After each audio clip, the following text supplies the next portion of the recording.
I count blue money, I count blue bills. Double C on my body, double V on my grills. Come take this shit off me. You a pussy for real? Little chick, your bitch ugly. For real? I count blue money, yeah, I count blue bills. Double C on my body, double V on my grills. Come take this shit off me. You a pussy for real? Little chick, your bitch ugly. Yeah, for real? I got no money. This heart got no money. My songs at the party. She thought I was Cardi. She must be retarded. I must be a genius. I tripled this money. These boys tryna be us, but they too fucking bummy. My mama was crying cause I dropped out of college. I said, mama, I'm sorry. Okay. Are we live? Okay. Let's go ahead and get this sucker ready to go. Hey, Zachary, what's up? Just gotta make a quick announcement here, and then we're ready to go. All right.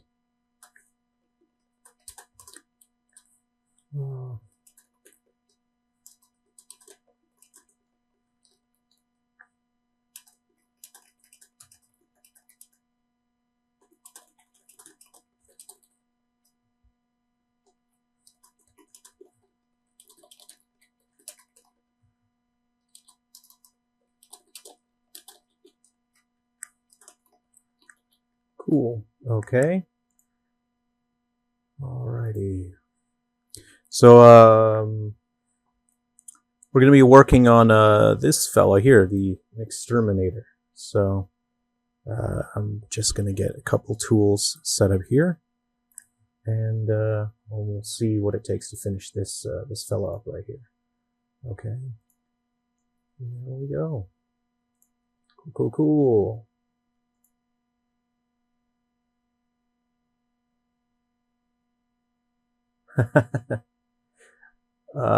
Actually, I kind of enjoy listening to creepypastas as well. Usually when I'm working late at night, and then I've sort of watched all the video game talk that I enjoy watching, all the news channels and things like that, talking about the new games that come out. I often end up watching creepypastas late at night as well. It's pretty fun. I mean, people have some good ideas, and then you often end up on creepypastas that aren't really that great anyway. But some are pretty fun to listen to. So this is an exterminator. He'll be a new enemy in Silver Falls Guardians and Metal Exterminators. So when working on this fella here, I use a drawing tablet. This is a Wacom drawing tablet. I'm gonna have to get used to the latency here. So I use a couple different Wacom tablets. This is an Intuos 4. It's a couple years old, but there's nothing wrong with it. It's a pretty great device. This lets me draw directly onto the screen. It's got pressure sensitivity, tilt sensitivity. I especially really like the Intuos because you can customize the buttons here on the side. So you can have them be macro keys or a series of keys, and they'll really let you sort of get into a flow with certain programs, especially when you're doing sculpting or even just 2D artwork. It has this wheel here that sort of lets you can see I'm sort of zooming in and out to the creature as I move the wheel, but you can also have it do other things. There's a shortcut key in the middle that changes what that wheel does. You can use that wheel to change the brush size as well, so you can work pretty fast. And when you're working on this stuff, you want to get into a groove. I generally use two different styluses when I'm working on an Intuos tablet. The reason being is that I have different nibs on the stylus. Can you guys hear me all right? Is that working all right? Hope you guys can hear me all right. And different nibs let you do different things. So I've got a nib on this stylus which has more friction. So if I'm doing line work or work that I don't want the pen to be flying across the surface quickly, I generally use this one. It has more friction on it. and that lets me have more control over what's going on when I'm drawing on the surface. And then I generally have a second stylus, which if I'm coloring in art or I want the stylus to move faster, then it's got a plastic nib which moves across the surface a lot faster. So this drawing tablet, this one doesn't have the screen on it. I have a secondary one, which is this fella here. What model is this one? This is a Cintiq 13, so I guess it's 13 inch diameter, so same sort of deal. It's a drawing tablet, but this one has the screen on there, so you can see what you're drawing on there. So if you're doing line art and coloring, generally that's much better for that, because it's really hard to do line art if you can't see what's going on. But I really like using these styluses for 3D modeling. So we're just gonna get right into it here. So what's really good about these is the Alt, Control, and Shift key are on the tablet, so that lets you sort of navigate your workspace, so you can rotate and move the workspace. Is the audio coming through all right? Is the audio okay?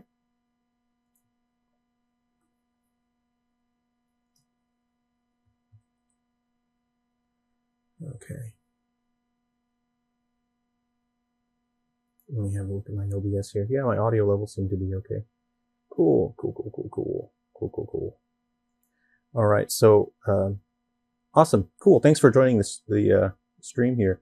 So for this particular part, I'm going to be working on the finer details of this fella. So I'm going to use my stylus that has the tip with more friction on it, because I actually want to be able to control very fine details. Where when I'm doing huge bits, like I'm extending the tendrils, I use the other stylus because it moves faster and more smoothly.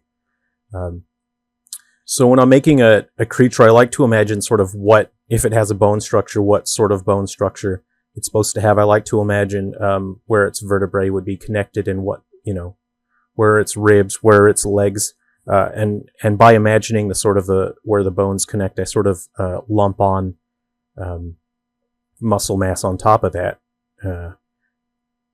Let's see here. Okay. So I want to define the vertebrae of it, because this guy, he's still a little bit chunky. And as a rule of thumb, things that are chunky tend to be cute. I don't know if you can imagine like a cute chunky dog or a cat or an owl. They're adorable because they're chunky, or fluffy. Whereas when things are gaunt, they tend to elicit a sort of a primal reaction of a bit of fear and wariness.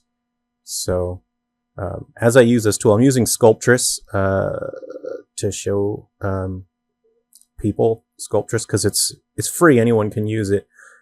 It's quite old. You can use a more advanced program like ZBrush and whatnot, but there's a pricing thing to that. And if you aren't looking to pay for a 3D modeling program, especially if you just want to try it to see if it works for you, it's a lot easier to try free programs to see if they work for you, because I think the same team that makes Sculptress moved on to ZBrush, or the same company does ZBrush. So if you do want to take your work further, and you want more features and a more modern program, then you can use ZBrush.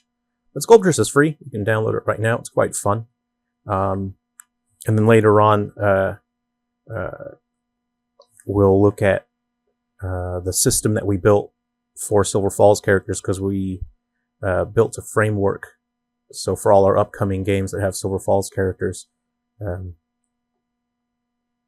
we use a system that sort of lets us save on work. So we do the work making the characters and formatting them so they can have facial expressions and whatnot once, and then after that we sort of can copy and paste them from game to game and not have to reprogram them again each time. So I'm just sort of trying to make these make a little more sense. So what I'm doing is I'm using the draw tool with invert. You can see it's subdividing it quite a bit. It's adding a ton of polygons there, but that's very easy. Later on we'll use the reduce brush tool, and then we can have a finer control over it. I'll just show you an example right here. That's, oops, I've inverted that. Let's go ahead and hit that like that. And then so you can see that we can get rid of those polygons. So it makes it very easy to control which part of your sculpt has the detail that you need, while other areas that don't need as much detail, you can make sure that it'll run well on whatever game you're putting this fella into. So you have the draw. Again, I'm going to go to invert. I'm just sort of sculpting out these vertebra a bit, and then I'm going to make him more sinewy here.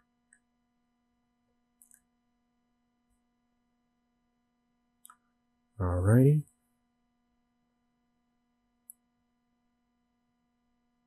Oh, there's humming on the phone. Sorry about that. I'll try and look into it. I'm not sure why it's doing that, but I'll try and fix it for next time. So let's see here. Okay. So for the folks in the stream, what new games are you guys playing? Because I actually haven't got to play many new games, so now I'm just sort of resorting to hearing what other games people are playing, what other games people are playing and enjoying. And if I happen to get a chance, a couple hours here or there, I'll try and grab a game and play it a bit. But like I'm a massive. I grew up playing Final Fantasy VII. I haven't even played the Final Fantasy VII remake, which sounds insane. If you had gone to the teenage version of me and told me that there would be a remake of Final Fantasy VII, then I wouldn't get to play it. I would say that you're insane, you're a crazy person. But I haven't played that. I haven't played the Link's Awakening remake, and I think Link's Awakening is probably my favorite Zelda. So yeah, I'm mostly trying to get this these Silver Falls games done. Unfortunately, there's been some delays. It's been a really crazy year, and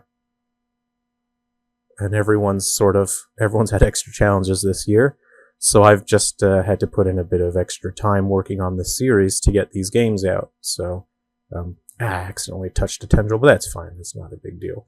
So here what I'm doing is just adding a bit of mass here. But right now I'm finding that this nib has a bit too much friction now, because I'm done working on the smaller aspects. So I'm switching to the smoother tip here because I want to work on the larger parts to this fella here. Let's see, like that. And you can see I'm able to move the pointer a lot faster. So he's getting a little bit too muscular back there, and his knees are quite amorphous, aren't they? So I'm sort of looking at this thing, and that bit looks funny to me because there's not a lot of definition in there. And in general, like if you look at a comic work from someone like Junji Ito, you sort of understand the concept that the more detail you have, the more visually connected to something reality is, and the more upsetting something becomes if there's too much detail, but the detail lines up in a way that isn't pleasant to the eye. You can elicit a sense of horror as a visual response to that. So I'm going to fill this area out by imagining, like, if it had, for example, calf muscles and whatnot. So what I'm going to do now is use the well, I'm not sure if I want to use the draw and invert or crease here, but I'll crease actually, and I'll start defining a knee joint here. So this is probably a little too, let me dial that down. Okay.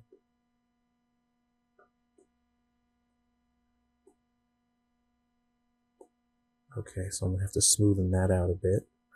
What I'll do here, now I'm trying to imagine what the knee joint would look like on this weird imaginary creature that we're making. And I'll smoothen that out, okay?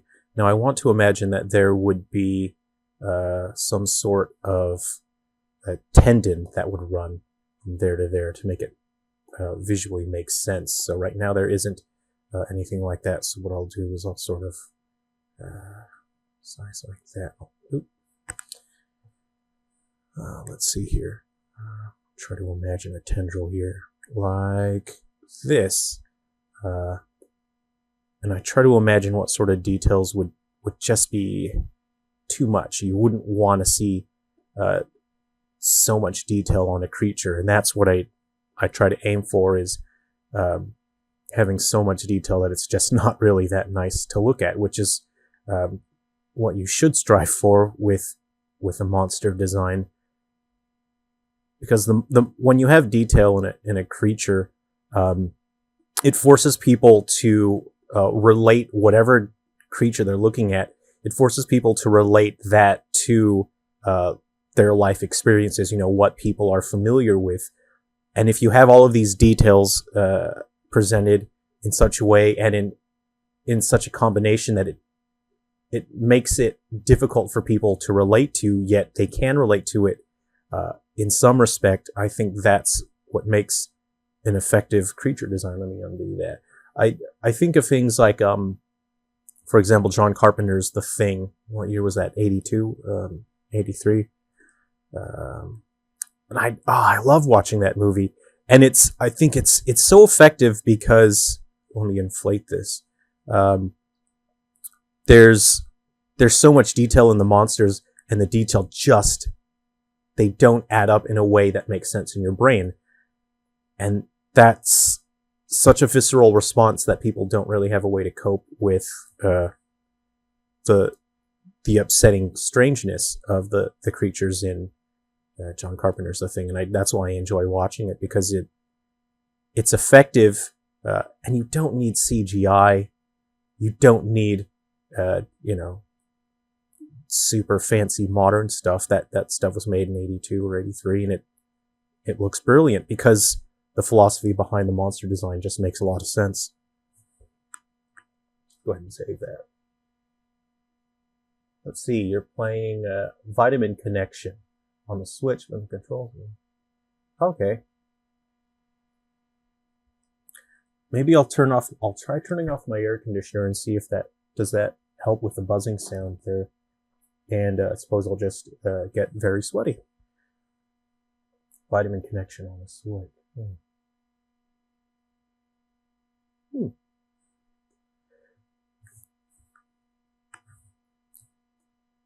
Have you played Super Metroid before, or are you sort of jumping into it for the first time? The Metroid I've played the most was Metroid Fusion on GBA, and oh man, that's the atmosphere in those 2D Metroid games is really fantastic. So right now I'm trying to fill out the muscle mass, and I'm going to try and make it more sinewy. So I'm making muscles. What I'm imagining is under the surface. I'm going ahead and invert, and then I'm just going to reduce the brush size here, and we'll go ahead and just try and, define some. See, that to me is sticking out too much there, so let's go ahead and brush too big, like that. There we go.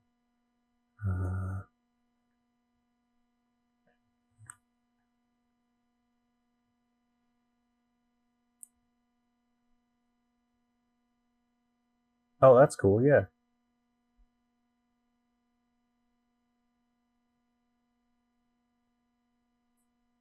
Oh, I've really wanted to play Persona 5 as well, but again, it's just a matter of time, and I'm thinking in the future I'll have more time, but Persona 5 is one game I'd really like to play, especially after they got Joker and Smash. I'm quite into the smashing of the bros, and Joker's such a cool character, and I thought, oh, that looks like a game I'd probably enjoy. You'd ask, having too much detail will make it very difficult for your game to render. You can see, I think there's 395,000 triangles here, which is too many. There's a tool here called the Reduce Brush. And what the Reduce Brush lets you do is, let's see here, I have the invert ticked there. Let's go ahead and take that out. So with the Reduce Brush, you can actually see that you can manually control your number of the amount of polygonal detail you have in a particular area. You can see as I run this along I'll just do this without even really paying attention to where I'm going. You can see that number decreasing as I run the reduce brush. So for now, I'm not worrying about that. That's usually towards the end of my sculpt. I'll go through it with the reduce brush. But for now, I'm just focusing on the details and visually making this thing look like what I've imagined and what I've envisioned. So that's quite an easy step to deal with. That's something that you can do later on. You can do it a couple times in the middle of the sculpt. Sometimes I will in the middle of my sculpt. I'll do that. So again, if you're not familiar with this program, it's called Sculptress. It's free. Anyone can grab it. I think it's made from the people that make ZBrush, which is a kind of an industry standard. Sculptress is free. Anyone can use it. It's quite easy to use, and it's very fun to use. So the grab tool is actually quite useful as well. Like I can sort of see that leg mass is a bit too forward. So what I want to do is grab it a bit like that. There we go.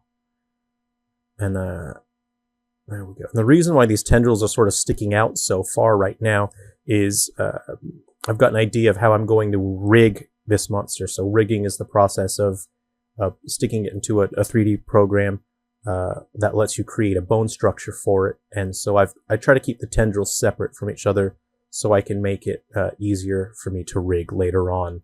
The farther apart they are and the straighter they are, it'll make it easier to rig. So what I will do is I'll use my draw tool again. I'll invert it, and I want this area to look more sinewy here, like that. There we go. And again, there's pressure sensitivity with if you use a drawing tablet like the Wacom. There's pressure sensitivity. Yeah, it does look a bit human with the monster's legs a bit. That's a design philosophy that I try to stick to with the Silver Falls monsters, is that they aren't necessarily just like how outlandish and crazy can I make this monster. It's I want the certain parts of the monster to be recognizable in a way that makes you think you can kind of recognize part of it, like, oh, that part of the monster sort of looks like this or sort of looks like that. But overall, the overall, all of the details of the monster put together don't make sense, but parts of it look like something you would recognize. And having a sort of visual relatability where people can relate to things, I think is an important part of creature design, because if someone can't identify something just by looking at it, they don't really connect to it, and then you sort of subconsciously give up trying to understand something. And when it comes to creature design, this is my personal philosophy. I'm not like a creature design doctor, but I feel like if someone tries to understand something, they'll spend more time thinking about it, and it's more upsetting when they subconsciously accept defeat in that they know that they won't be able to understand something. And it's the fact that they've spent time trying to understand something. It's that like sort of time investment that makes it more meaningful. Like, for example, if you've watched John Carpenter's The Thing, when you get to the dog transforming scene and you think, okay, I kind of get that. I get that it's a dog, and then it starts transforming more and more, and it just gets more and more upsetting as the scene goes on. And I think that's like a perfect example of, oh, now it's upsetting because you thought you understood it, but now you're looking at the whole thing and you really don't. It's not just a dog, it's some sort of weird thing.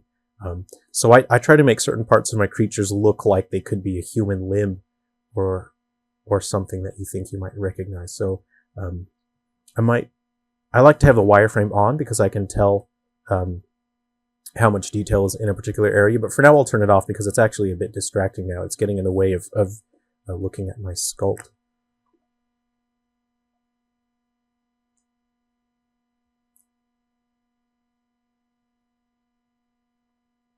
You know what? I love creepypastas, not necessarily just creepypastas, but people making YouTube videos and Wendigo stories. I love that stuff.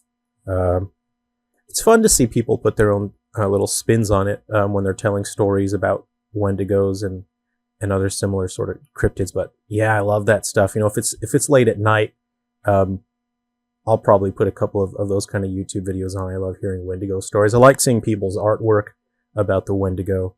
So I'm kind of happy with the detail there. I'm not sure. I might come in with normal maps later, and I might try to make things more veiny, because again, the amount of detail that something has, you can get to a point where when there's so much detail, it can actually be quite upsetting to look at, which is generally what you want with a creature design that's meant to elicit a sense of horror. So I'm going to give this guy let's give it this thing here, give it a couple more, because these tendrils are, I want the tendrils to be visually connected to the body. I don't want them just, oopsies, that doesn't look quite right. I want the body to make sense and not just have the tendrils look like they're sticking out for the fun of it. I want them to look like they're connected with veins and sinew, which will make them upsetting to look at, I think. So we'll do a bit like that. We'll connect it there like that. And again, we can smoothen out details, and we can reduce the poly count later on, as well as we've seen the detail of. So I think that's already sort of upsetting to look at, having veins run through the tendrils. If I had, infinite amount of time, if I had a big team working with me, I'd love to use sort of procedural texture mapping to have veins that are throbbing and much more detailed. But it's something that you would need dedicated artists and programmers working on, and we're sort of on a bit of a deadline trying to get this next Silver Falls game out. So see, that vein is a bit too big, so let's go ahead. I'm going to shrink the size of my brush here, and then we'll try and get some veins on here. Something like that. There we go. That's sort of not that nice to look at. Okay. So let's just see how this looks here. Got a nice happy little vein here. Okay, what we're going to do is use a smooth tool now. So where the sort of vein starts sticking out, I'm going to smoothen that out a bit, just to try and get a smoother sort of, it looks more organic. There we go.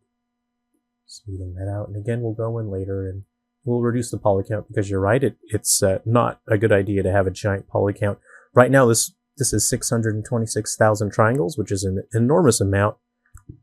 I suppose if you were making a PS5 game, it wouldn't matter because they've claimed to have infinite polygons. I don't know how true that is, but does anyone have a PS5? Yeah, it's a good idea. Yeah, having different parts of the body have different textures is a great idea, because it makes it easier to look at the enemy, and it makes them visually more interesting. So that is a good idea. Let's see here. I increase the strength of my smoothing tool here.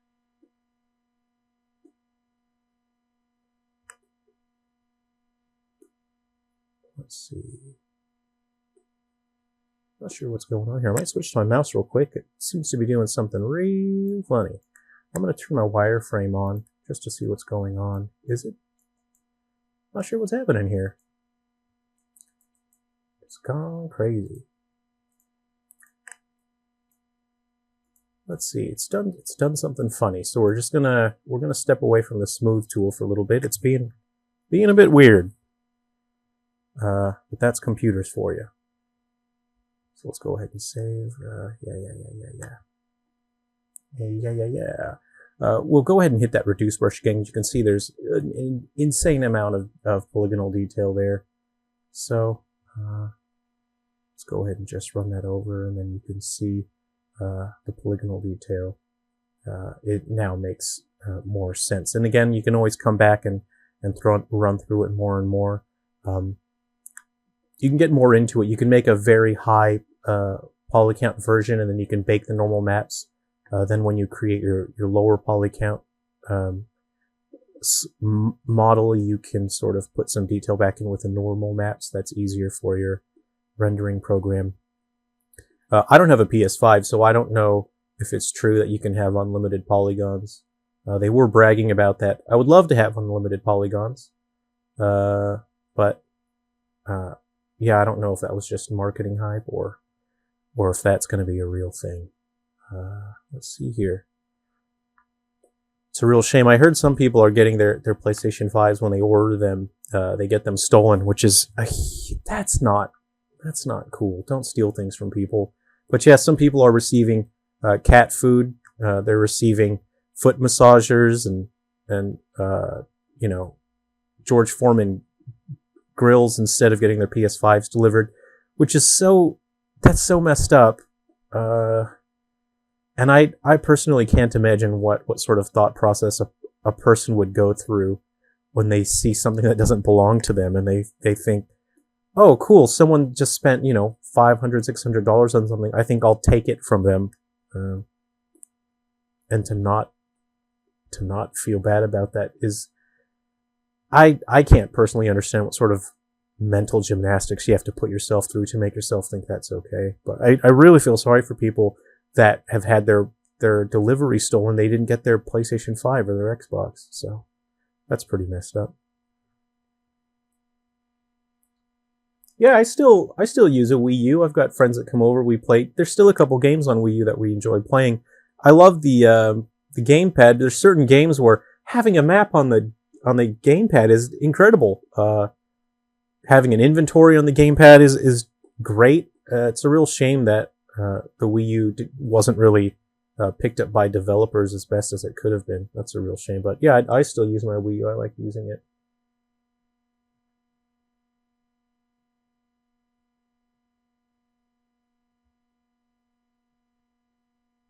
Yeah.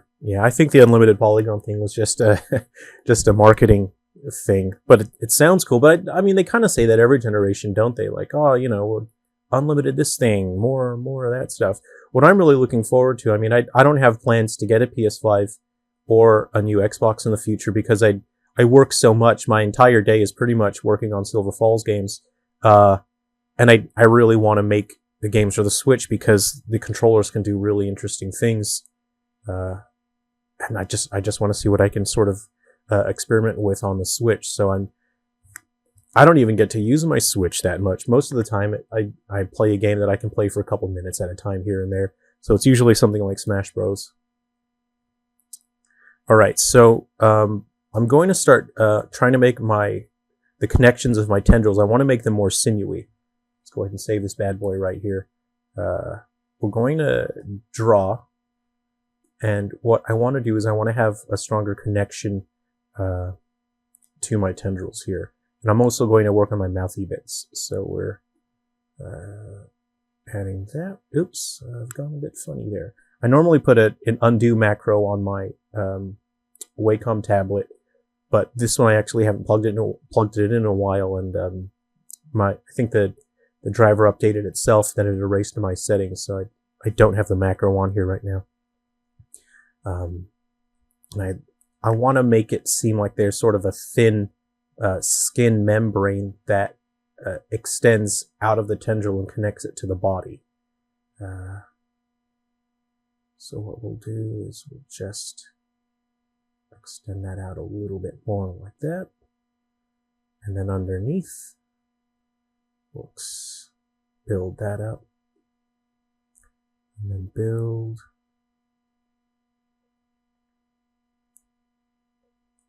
And again, we can always come in and smooth things. So as, you know, you have this sinewy part of the skin that extends into the body, you can smooth that out. And again, there's pressure sensitivity on this tablet. So if I push harder, push softer, I get a corresponding detail on the brush here. So let's go ahead and build that up a little bit more. We'll come in and smooth it out. But the smooth tool was being a little funny. I don't feel like turning the program off and on right now. I'm just in the middle of stuff. So what we'll do is we'll invert that now. And then we'll try and make this interior part a little thinner. Okay.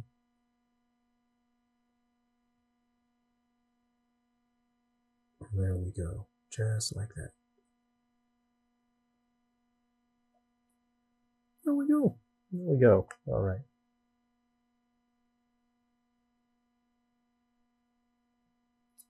Oh, that's awesome. Yeah, when I was growing up, I played pretty much all my video games with my sisters. So to me, playing video games is like it's just a cool way to hang out with your friends and family. My sisters and I grew up playing games like Resident Evil and Silent Hill, which was really cool.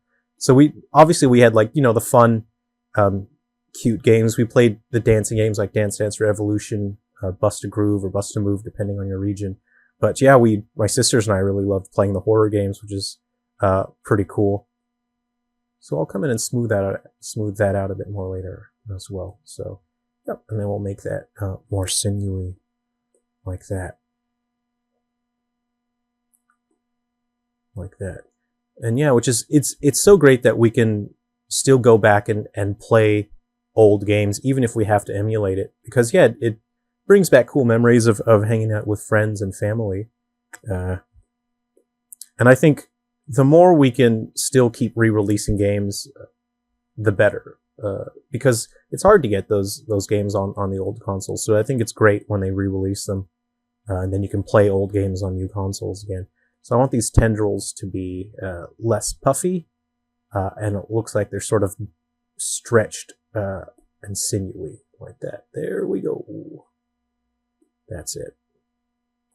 So that tendril is now. I'll turn off the wireframe again. There we go. That looks much. So this was earlier in the sculpt. I hadn't had to put the details in, but this is more along the lines of what I wanted.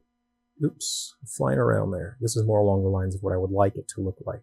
And again, with normal mapping, we could add more details like veins and things like that. Sorry, I bumped the mic there. So this monster is called an exterminator, and it's the titular monster in our upcoming game, Silver Falls Guardians and Metal Exterminators. And these guys are sort of metallic as well, so they're quite difficult to defeat. And we have a lot of details that we've yet to release for our upcoming game. The acronym for that is Silver Falls Game. There's going to be a couple surprises on it. We're trying to do some things that are a little bit unexpected and kind of what I think is sort of just a fun way to explore a different part of the Silver Falls lore and the story. The game takes place in the late 80s, and it does feature some characters that have been introduced in the series already, but they aren't. Obviously, we're creating the monster now, so this monster hasn't appeared in other Silver Falls stories yet. So I want it to seem like this tendril is just going to be like wrinkled skin now. Let's see here. And I didn't actually want this to be an elbow joint. That's just how the sculpt ended out. So, but I might, because it's ended up that way, I might put an elbow joint in there just so it's upsetting and different from the other tendrils, which are just going to be long flaps of wibbly wobbly skin. And I've planned out going to use physics to animate these, so these won't be.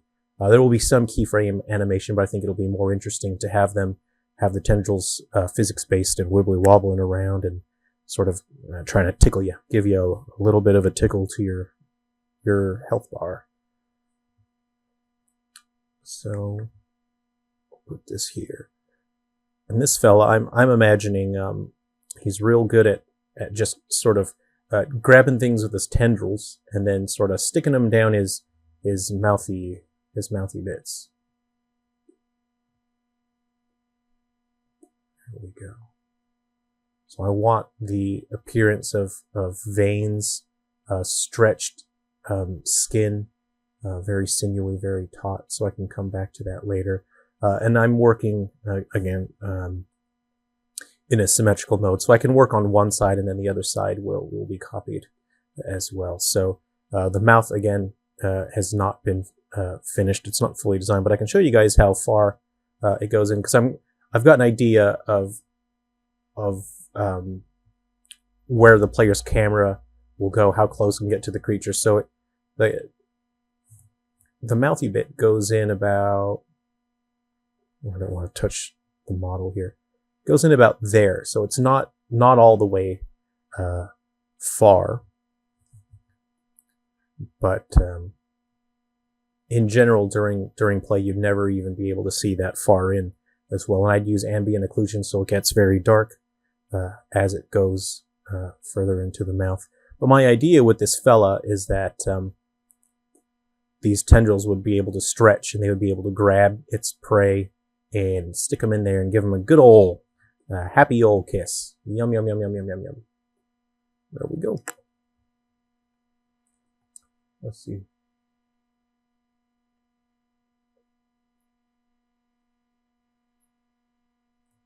Oh, nice. Yeah, I love playing Mario Kart. I'm kind of terrible at it, but I do what I can. But usually, I have certain friends that are so good at Mario Kart. I'm kind of, we start playing, and I just sort of go in with do my best. But I know that against a certain friend, I have very little chance of winning in Mario Kart. Yeah, as I was making this mouth thing, I didn't mean for it to look like the Demogorgon from Stranger Things, but it sort of just the mouth part. As I was sculpting it the other night, it started turning out that way, and I thought, well, I wasn't aiming it to look like the Demogorgon, but it happens to have the mouth thing, and it's like, that's fine. That's not the entire draw of the creature, that's not everything about it. But I thought, oh, it does look a little bit like that, but it's not really a huge deal, not a deal breaker for me. I actually originally wanted this guy to be a bit taller. This is about human height, and it's meant to sort of stick animals in there and go yum yum yum yum yum yum yum. It's actually still quite a bit chunky. So what I'll do now is I'll just start bringing the body in so it looks closer to what I've envisioned for this handsome fella. So I'm going to start bringing him in, just so I not need to be careful not to mess up my tendrils up there. Bring him in like that. There we go.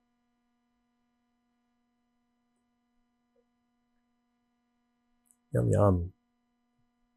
Yes, what a handsome boy. What nice thick legs you have. Nice. So I might come back later and put some veins on that fella.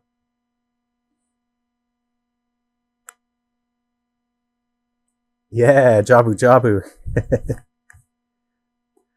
Man, that was the one dungeon in Ocarina of Time, Jabu Jabu's Belly, where I really got spun around. Well, actually, anything water related. You get to the water temple, and I don't know. People say it's not a big deal to them, but I'm thinking, like, what? You must be some sort of navigation god if you don't get lost in the water temple in Ocarina of Time. That place is. I know in the 3DS version they added color coding, but that doesn't really change how confusing that dungeon is. Anyway, this is all quite a bit chunky. I'm going to see if I can. I'm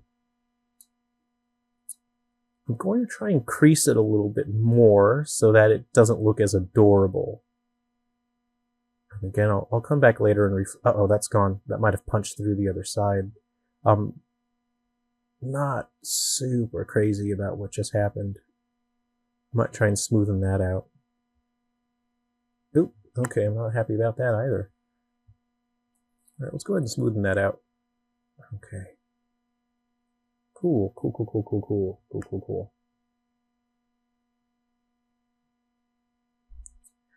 Yeah, I think Jabu Jabu probably took me a week or two. The Water Temple, that one probably took me a week or two when I first played it, Ocarina of Time, and then I think it's the is it the Light Temple? Is that the one where that's one of the last ones you do as Adult Link? That one I was unstuck on for a while. And then what's there's one that was like so scary. It took me a while because it had the scary music, and I couldn't play the dungeon because I was scared of the music in Ocarina of Time. Yeah. Anyway, we'll come back to this guy. We'll do some more work on the tendrils. what I'll do now is I'll do a bit of work on the character system in Silver Falls here. What we'll do is we'll work on this. Yeah, I think that's the dungeon. That's right. Alrighty. I'm going to just have a bit of my Pepsi here, not sponsored or anything, just enjoying a nice sparkling beverage. Okay, so this is the system I've designed for our whole series moving forward. We'll probably be using it for years and years and years for our upcoming games. And what it does, this system is called the Silver Falls Universal Character Builder. What it does is it lets me take characters from different formats, drop them in there, and then it applies an animation system, a gesture system, and it lets me control all the facial expressions. So this character's already been formatted, but I'll show you the tool here. And in general, like if this character is already formatted, but if it wasn't formatted yet, I would drop that in there and put the character name in there. And that would sort of, when I do everything, it'll sort of rename all the important files and all the objects. If I need that character to have physics in the chest area, you can have that. If the character has long hair that needs physics applied, I would hit that. And then this ramp lets you specify bone stiffness. That's, as characters are sort of moving and they're wobbling around, I can sort of adjust how that works. In general, if I had things like hair, I'd have to reference that so the game knows to line things up in a certain way. Earrings, bracelets, because I can also have those items be removable or hideable. I use Magica Cloth, which is a cloth simulation asset that you can get on the Unity asset store that handles physics simulation for clothing and things like that. So you have to generally specify the colliders inside the body so the clothing knows what to collide with. So I've set up presets so I don't have to keep creating all the objects myself. So I want to say that if the character has a dress or a robe or something where the entire body needs colliders, I'll put full body. But if the character doesn't need colliders on a certain part of the body, I won't do that. So I've specified this myself. It'll automatically set up the colliders themselves. So let's say torso and upper arms, and then you can specify the size of the colliders. So fun size, slim, chunky, and extra chunky. And then I can specify whether I want the leg colliders inside or outside, the arm colliders inside or outside. That's just if you want something skin tight or something that's a bit more bulky. If I've separated, these are just task lists, task checks for myself to make sure I've processed everything. And once it's ready, I can add a tongue. Every character can have breath effects added so it can check the sort of the temperature of the environment, and then they can, have cold sort of smoke coming out. I can set up the physics for inverse kinematics. So your character, like if they fall down, they can sort of go wibbly wobbly.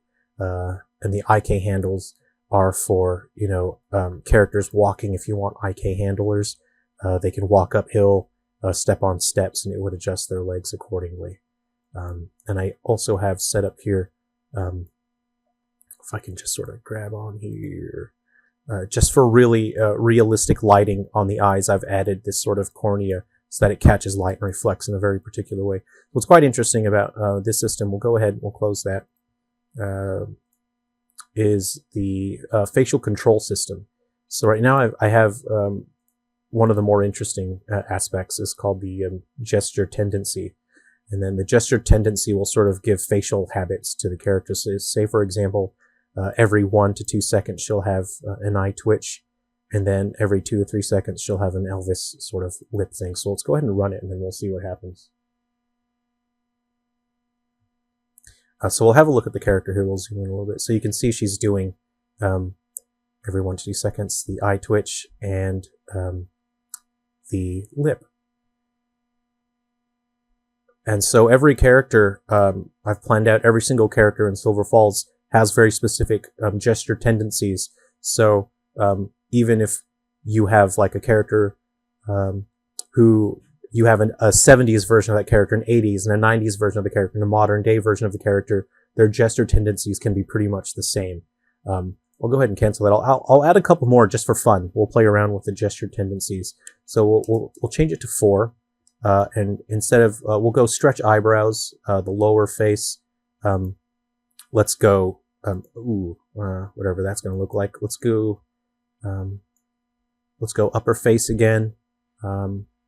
Upper, what do we got? We got blink, furrow brow. Let's do that every 5 to 7 seconds. And then we'll do another one for the lower face. Lower face, yeah. Let's do, I don't know, kiss right. All right. And then you can also tendency how often they blink. Let's just slow that down so it doesn't interfere with the other gestures here.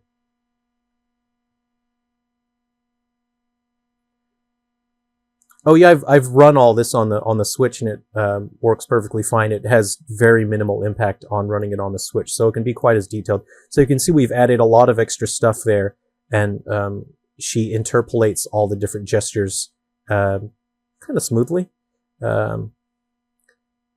You can also have different reactions to different aspects. So when I'm creating sort of dialogue events or objects in the environment, I also assign a topic to those things as well. So conversation topics and dialogues have a topic, and you can have the character react to different topics in a certain way. So if someone talks about something sexy, they make an innuendo. This person doesn't like innuendos, so if someone makes, a sexy innuendo, she'll be angry. But if you have a character who laughs at that sort of stuff, you can make them, amused or happy, so they can react to different dialogue things based on their character type. So you don't have to hard code for each individual character during events. You can have their face behave differently. So what I'll do is I'll open the let's see, my perpetual emotion tester. So I'm going to test some dialogue here. So you have selected Silverfall Sam as the computer's default voice.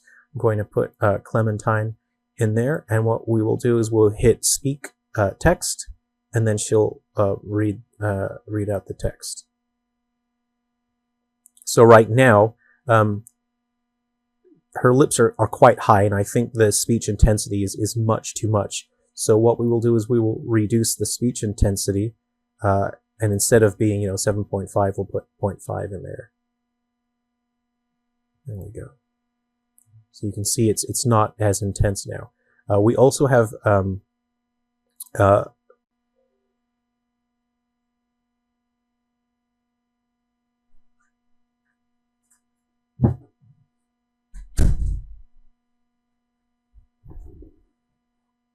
and we're back. Hello. Sorry, someone was using the microwave and it killed my Wi-Fi. Had to turn off the microwave real quick, so we're back to it.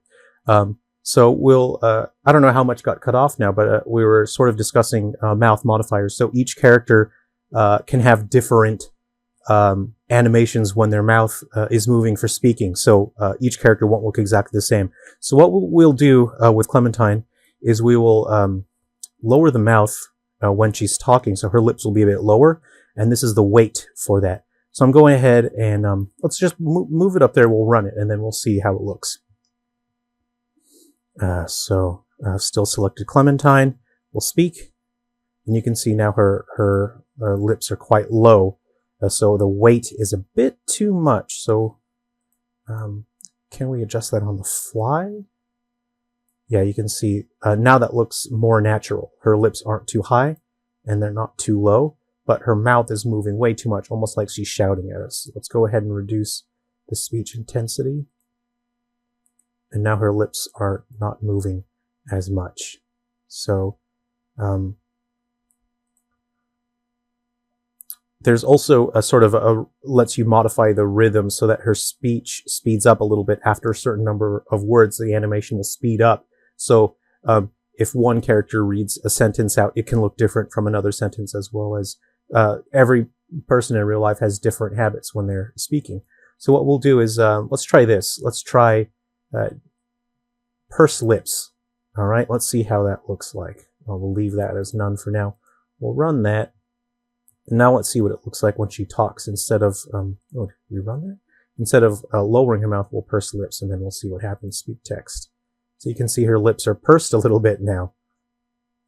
So each character can look very different. And I'll zoom in, and then we can approach it from a different angle. We'll hit speak, so you can see she's pulling her lips in a little bit while she talks.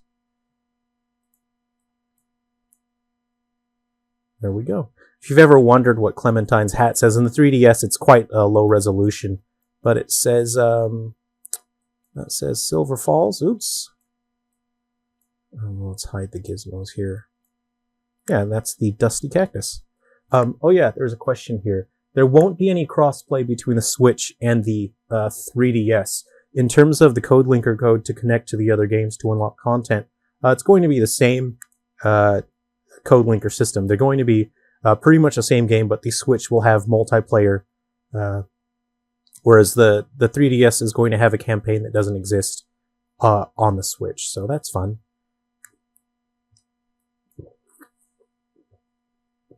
All right. I've had a coffee sitting here. I don't know if it's cold or not, but you can see the sort of the system that I mentioned earlier has physics attached to it. So you can see the clothes have physics attached, and the chest has physics attached, and then I can have physics attached to the character's bones as well. So there's quite a lot that I can do with the system to make it. There's a lot. There's so much to go through.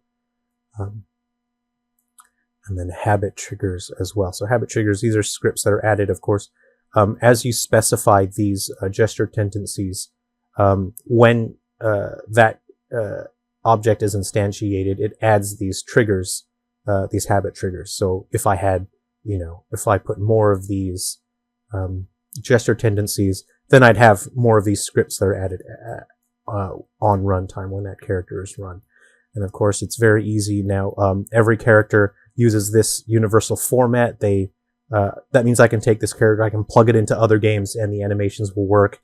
The facial system, the text to animate the face based on text. Every character will just work, so I can drop them into any event. Let's say, hello, I do not have a PS5. It was stolen and replaced with a bread maker. Okay. Let's go ahead and put them in there. And what we'll do, let's see here.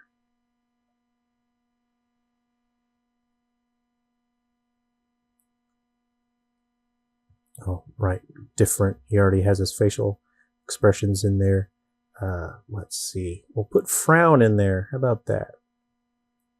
Yeah. Okay.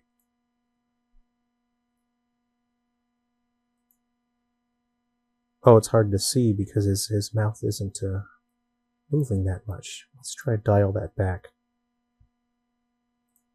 Hello. I do not have a PS5.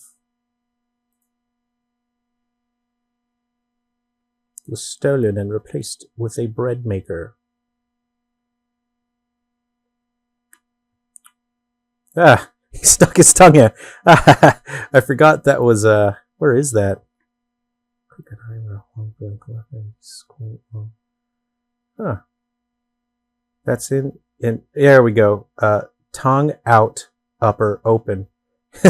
Every 15 to 25 seconds. I totally forgot about that. So yeah, that's something I was testing. There we go. Yeah, you can give a character jelly bone. You can make their bones all wiggly wobbly.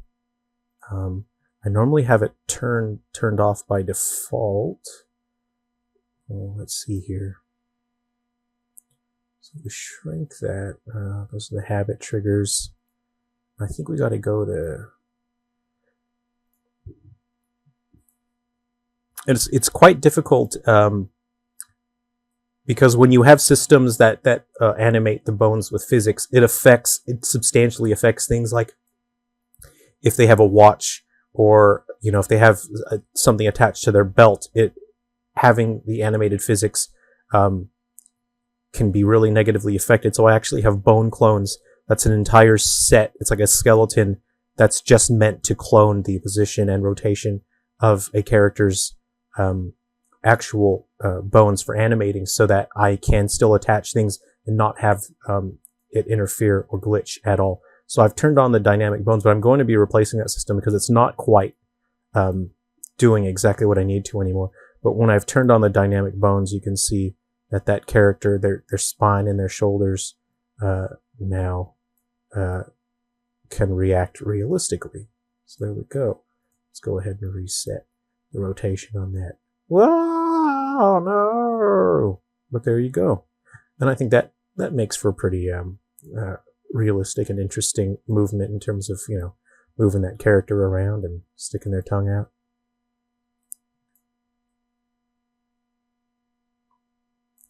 And there you go.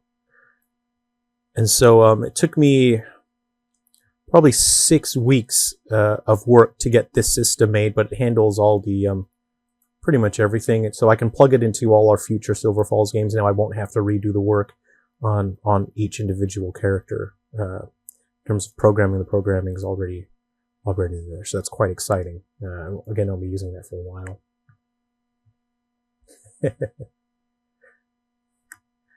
Well, apparently, some people got an air fryer, some people got a George Foreman grill. That really sucks. I'd be very upset, but you know, Amazon said they offered people a $5 or a €5, I don't know, something gift card if their thing got stolen, which is like, that's not a whole lot. Yeah. When the characters talk, generally I try to frame cinematic scenes in a way that they would in a movie. So I try to have the camera show the character's face and whatnot. And I've chosen to not do voice acting because it's too difficult to get regular voice actors back, especially for a series like Silver Falls that is so, there's so much that can go on with each character. And they can appear anywhere. They can appear and do lots of different things and interact. And there can be a lot of different events and scenes. It would be way too difficult to get regular actors in. And so I've chosen to not have voice acting for the series.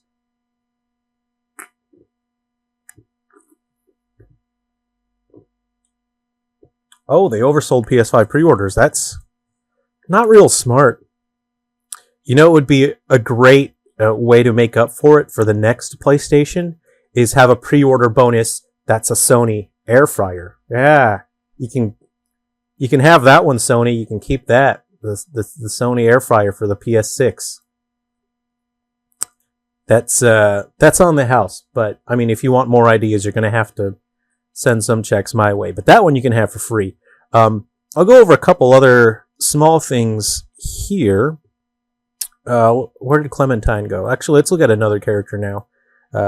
We've been looking at these folks for a while now.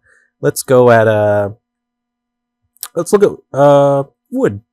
Wood here. I'm not sure he's fully set up though, but I was still in the middle of rigging this guy up because I have to animate the hair and everything and the clothing separately.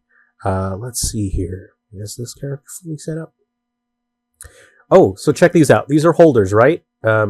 So not every game in the Silver Falls series will use all of these features, but I have the features in there just because there may be some games that will use them. So I have holders here. So I have a weapon holder right, weapon holder left, hat holder. So you can see here, the reason why I have those holders in there is because I have what are called Silver Falls universal props. So this universal prop, it has offset positions and rotations for attaching to different points on the character. So what I will do here is I'll just run this test. Let's go like this. We'll go equipment tester. All right, so for the character object, let's go to, where's my guy? Here's my guy, right? We'll go, character object is Silver Falls character Wood. Let's see. So what I want to put in here in my prop object is, let's say I'll take this axe and we'll put the axe there. That's my prop object.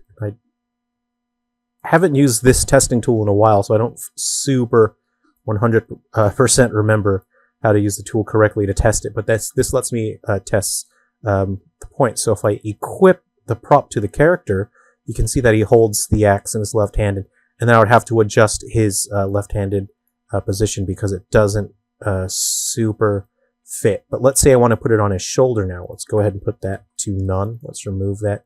Equip props to character. Now he can wear the prop on his back there. Let's see, prop axe. You want to put it on his belt on the back, and then again, hit none. We equip the prop, so now it's hanging from his belt on the back.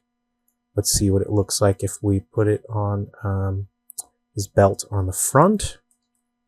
None. And equip prop, so now he can hang it from his belt on the front. And then, as you can see, we can adjust the offset rotations and positions for each tether point.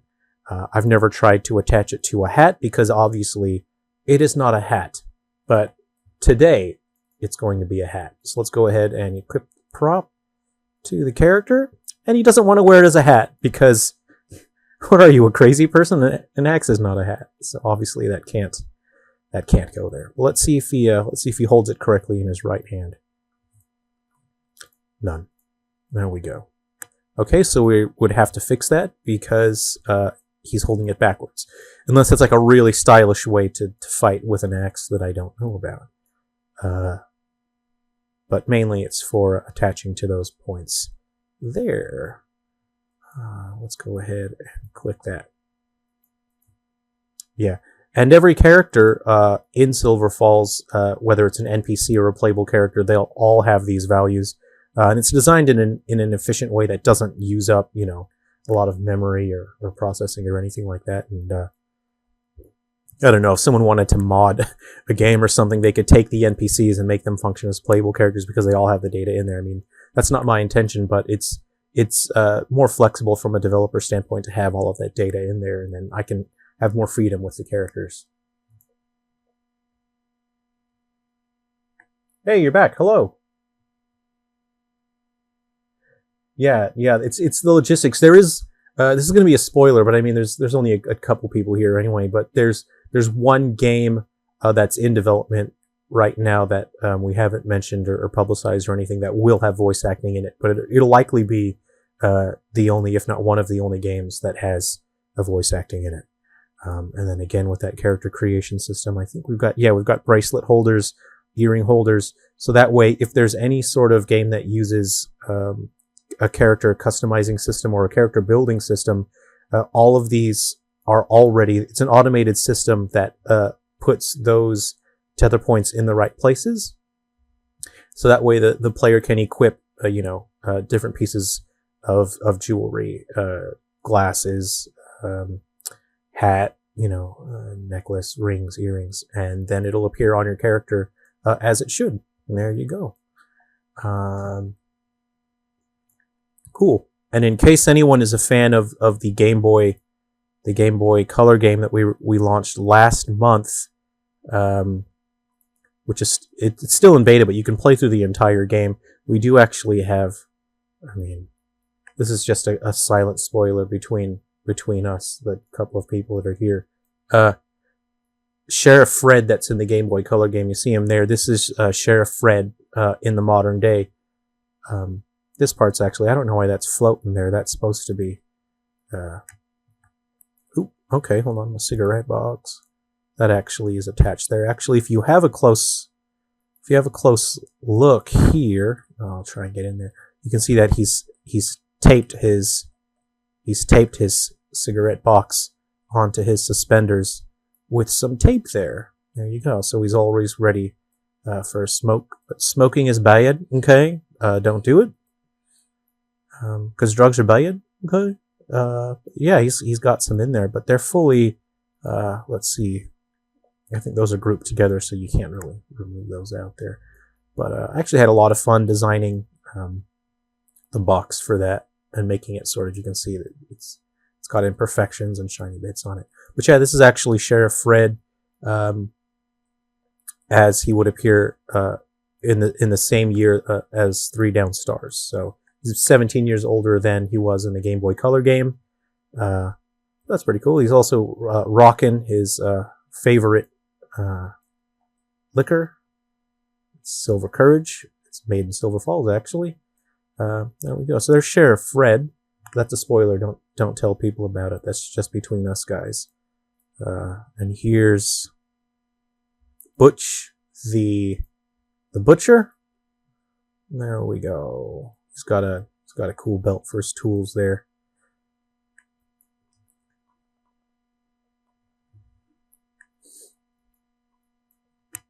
Yeah. So yeah, it took a lot of work to do these sort of high definition versions of these characters because I made them originally for the 3DS.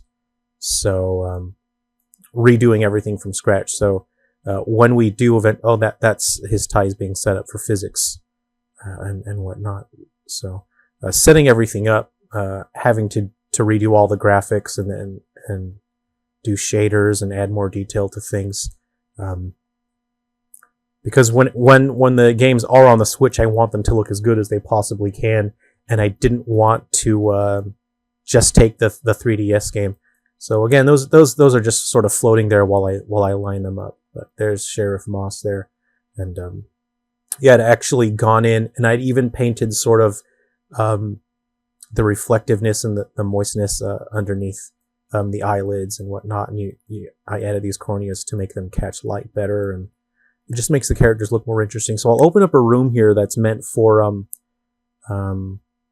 so I call my photo box here. So I won't save this room, and I'll sort of show you guys where I sort of pose characters if I need to get like cool portraits of them. So this is Helen, and she'll appear in other games as well. She's got this cool scarf that she wears a very particular way. But let's see who else I had in here. So, what does Karn look like in this room? Really? Hello, fella. There we go. That's one of the characters I was in the background. Annalise. Let's see. Oh, what's going on here? I don't know quite what the camera is doing, so maybe that's appeared on a weird layer here. Nope. That's weird. That's real weird. Let's go ahead and hit that. I don't know why it did that. That's real funny. But something that I had to do with Annalise as well. I'll run it and see, because I had to spend quite a bit of time. I wanted the metal on her bracelets to be quite detailed and realistic. I wanted the texture to make it feel like it was like something that you actually wore, and it's a bit scratched and sort of weathered because you wear it so much. But these are actually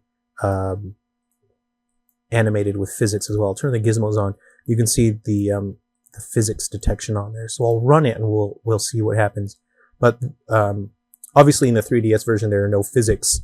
The characters just have their jewelry, and that was attached to her arm.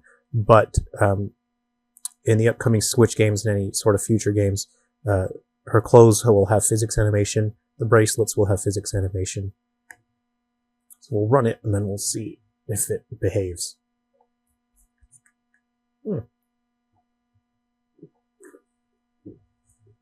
So you can see they sort of slid down her arm a certain way.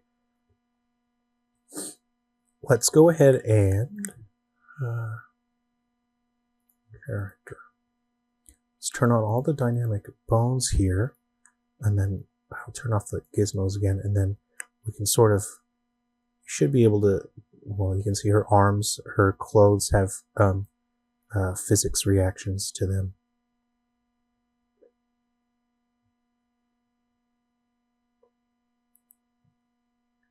Her hair has some physics to it as well. Let's see here. And her bracelets do have. So what actually I'll do with her animator, let's see here. I'll have her run, and you might be able to see the physics of the bracelet a bit better. So it's more interesting when you have those sort of realistic animations. Yeah, there you go. and it does take quite a bit of time, but I think it's the sort of small details that make it interesting. So it looks like her side bag was not attached correctly, so I'm not sure what happened there. So her side bag seems to... Where did it go? Where is it now? Ah, it's down there. Anyway, that's... must have been a weird setup process. But yeah, I put quite a bit of time to get the leather to look... and sometimes in games, you're just going to have to make textures a little bit more shiny than they look in real life because you're really desperate to just catch the light and to make graphics pop. So sometimes things just have to look shinier. You know, leather wouldn't really look that shiny in real life, but you really want the character to catch reflections because it's eye-popping and it's interesting to look at. I'm quite happy with how that turned out. A lot of stuff you just have to manually do by hand. If you didn't have the sort of the PBR textures and things, you're just gonna have to generate them either with specialized tool or do it by hand. So that's part of the upscaling process. Why it's not so easy to just take a 3DS game and to drop it on the Switch. You have to do a lot of work to make things visually more interesting. Yeah. Anyway, I'm gonna head back to working on this guy for a bit. So I guess I'll end the stream now. Thanks a lot for hanging out, you guys. I really appreciate.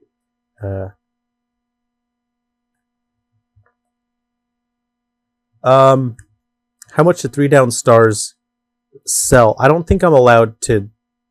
I don't know if I'm allowed to talk about that. I'd have to look at the thing. I don't know if I'm allowed to say what. But it's a challenge.